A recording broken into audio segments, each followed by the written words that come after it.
kulikuwa na watu walikuwa wamepanga njama ya kuzuia sisi, ya kuzuia Gavana Kawira Mwangaza kulaunch hiyo program na kuanza kudistribute ng'ombe.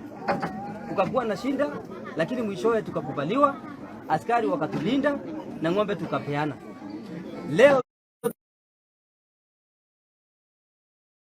mpaka June 30, 2024 tuko na ng'ombe 335 zile zimepitishwa na serikali na County Assembly of Meru, ndio governor apeane 335 ng'ombe kwa wananchi wa Meru.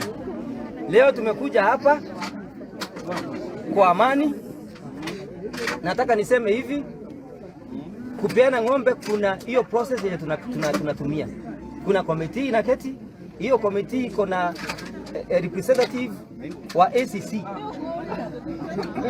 Representative wa ACC wa hapa alikuwa ndani ya hiyo committee na watu wengine saba, na waka identify ni nani na ni nani kwa kila eneo tunapaswa kupea ng'ombe.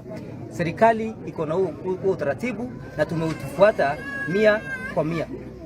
Tumekuja hapa kwa amani, tumekuja hapa asubuhi, tukakuja kwa ile beneficiary tulikuwa tumepewa na document yetu na tukaleta. Si tulikuwa na nyinyi hapa? Kulikuwa na amani. Kabla governor akuje, maaskari wakatumwa. Wakakuja wakaenda pale ile primary school iko hapa, Ruiga Primary School. Wakasema wameambiwa na wameshurutishwa ya kwamba huu mradi usiendelee na governor asikubaliwe kuongea hapa na asikubaliwe kupeana ng'ombe.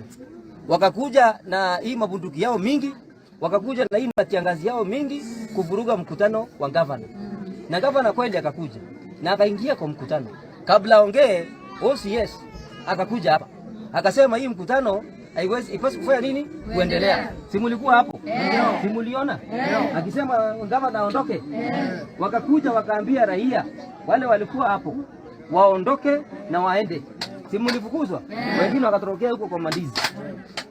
Governor akanyimwa nafasi ya kufanya kazi yake.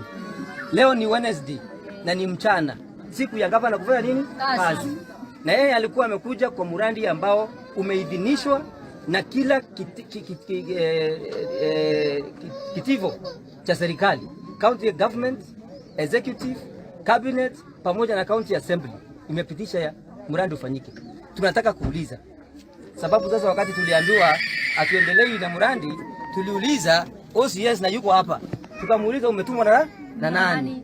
Akasema yeye ametumwa na mtu mwenye hataki kusema, na mpaka saa hii hajatuambia ni nani alikuwa amempatia orders ya kukuja kukamata Gavana Kawira Mwangaza.